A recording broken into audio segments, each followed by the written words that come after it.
Hello and welcome to a sort of... Sorry. That's not okay, is it? Life is full of surprises, isn't it? If you have been glued to your TV every Tuesday night for the past 5 weeks, firmly holding onto one of these, you'll know there is nothing spookier right now than tonight's guest. From the living and the dead, it's Colin Morgan. Hey. Welcome, Colin. Welcome back. Great to see you. He doesn't look so terrifying in the flesh, does he? He actually doesn't, does he, at all? Congratulations on the series. It is a huge hit. People, of course, know you from that, and they know you from Merlin as well. Humans. Humans. Love Humans. I know you best because I first saw you on stage and thought you were brilliant when I went to see my friend Roger Allam in The Tempest at the Globe, and you were Ariel, the sprite. You seem to specialise in these half-human, half-unnatural creatures. Does this reflect your own nature? Well, you know, I am fascinated by those kind of characters because they present a challenge, they present a form of transformation that you have to undertake as an actor. But ultimately, no matter how unreal the situation is, the character doesn't know it's an unreal situation. So you have to find that truth for them and live in that world. And that You make the unreal real. Yeah, for them, for the character, I think. Well, as Giles said, the transformation in The Living and the Dead is phenomenal, and we're looking forward, aren't we, to talking about the finale. Yes. That's on next Tuesday, a bit later in the show. So we go from the freaky to the fraudulent. Tachographs in... Now, as somebody who's recently qualified to drive a bus, I What? know... Yes. You can drive a bus? A bendy bus, a double-decker bus, a coach, whatever you want. And how long are you allowed to drive the bus without getting a rest break? 9 hours. That is amazing. That is very impressive. Yeah. He can't drive a bus, but he can ride a horse, am I right? Absolutely, 100%. Exactly. They're more reliable on the whole, I find. You know, you're on this new series that everybody is loving. It's reaching its climax now. It's pretty dark and gruesome and grim. Yes. And yet it begins with you playing this benign, benevolent gentleman farmer. Like Matt Baker. Yes, but without the matte finish. There is a dark end to this story. The character Nathan, who is he? What's it all about? Set in Victorian England? Tell us more. Well, Nathan is a pioneering psychologist in the time, married to Charlotte, who's played by Charlotte Spencer. They inherit the family home of Nathan and they move there to make a new life. But there's a lot of undealt with trauma and grief, particularly for Nathan, attached to the home and the area. And so a series of paranormal or possibly psychological events. It is so traumatising that my darling wife actually is watching it from behind the sofa. Yes. Because, no, seriously, it is really quite a jumpy show. And right from the beginning, actually, because there's a character called Harriet who appears in the first, and I mean, she sees a presence or a ghost, I suppose. And I spilt my tea everywhere in the dressing room earlier because I was petrified. But how do those occurrences then have a profound effect on Nathan? Well, it's a big thing for Nathan because underneath everything for him, he has a lot of unresolved grief from losing his son several years ago. And so I guess for someone like him who is so based in science, that if the prospect of an afterlife exists, then the prospect of a connection with his son exists. Yeah. So eventually, I suppose what you see throughout the series is this gentleman farmer, you say, really descending into the depths of a kind of despaired madness. Well, this is the 1890s for us, when Dr. Jekyll and Mr. Hyde came into the scene, Dracula was invented, people leading double lives. Absolutely, yeah, that's a good point, yeah, there's a lot, I mean, the big theme of the show is, you know, what lies beneath should be kept beneath, and... Do you know why you're so at home with this part? Can I tell you? Why? What is your birthday? It's the 1st of January. It is the 1st of January. People born on the cusp of the year have some of the past and some of the future in their makeup. This is why you were born to play this kind of a role. Ah. That's a good theme. It is a good theme. It makes relationships difficult. What happens with you and Charlotte in the show? Yes, the marriage becomes increasingly more strained as a man who is consistently being drawn to the past, you know, the dead.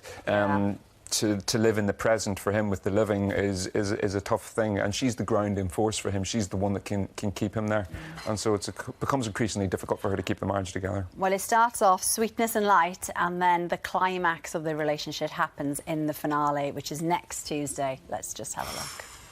Oh, no! She's crying. I know it's what we call acting, with that deep, fruity voice. Where does it come from?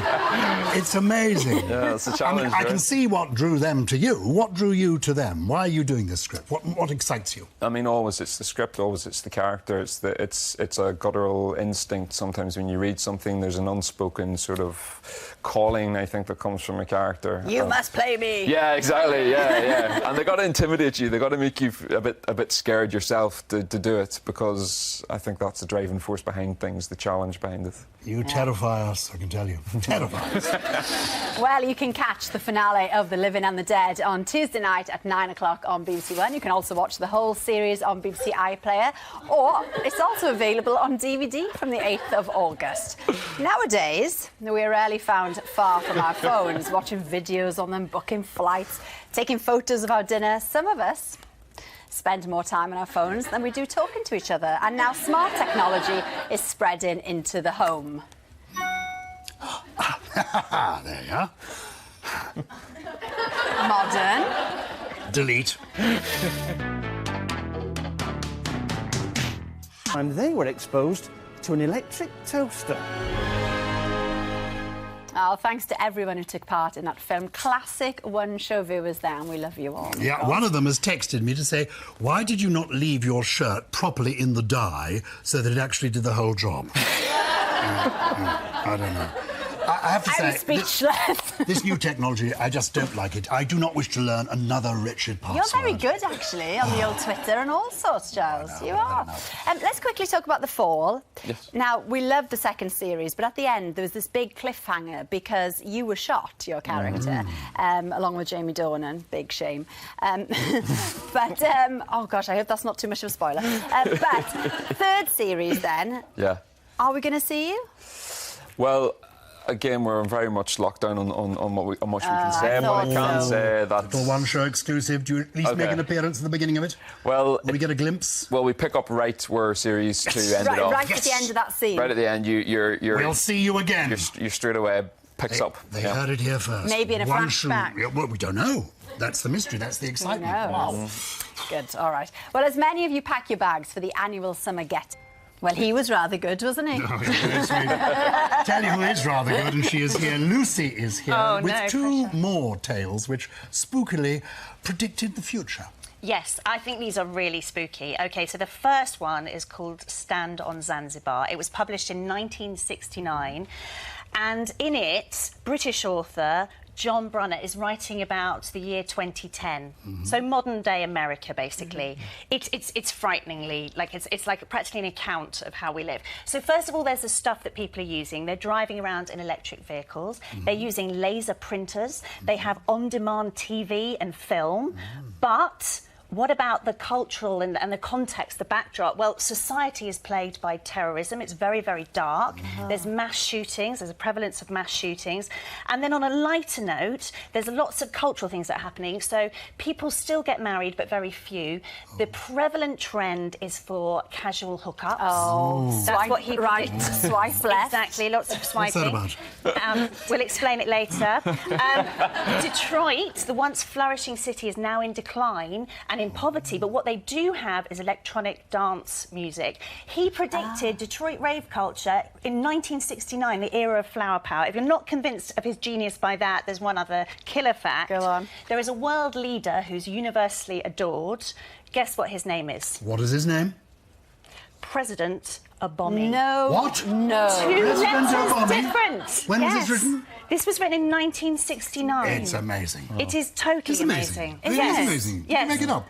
No, I don't make things up. I don't Go on, make things up. the next one. OK, the next one I think is equally chilling. I'm going to start with the opening sentence for this book. She was the largest craft afloat and the greatest of the works of men. So that's written by Morgan Robertson. He's describing a ship and he's describing it as, in terms of luxury, it's equal to a first-class hotel. It's huge. It's 800 foot long. It's British-owned. There are too few lifeboats. You know where this is going, don't you? It sets sail on the month of April and sinks. It hits an iceberg on the starboard side around midnight in the North Atlantic. What am I talking about, Colin? Titanic? No. 14 years before the Titanic, Morgan Robertson wrote this novel called The Wreck of the Titan. I don't believe Got chills. We are officially freaked out. Thank you very much, Lucy. Welcome. Brilliant. Now, it may be the 1st of August on Monday, but our last... Knows what secrets his work will reveal in years to come.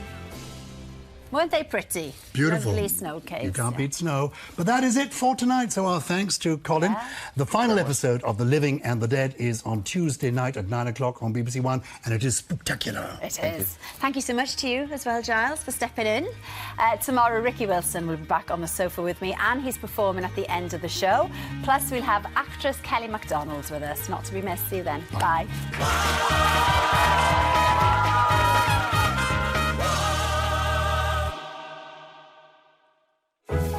Drama next tonight, tensions are mounting.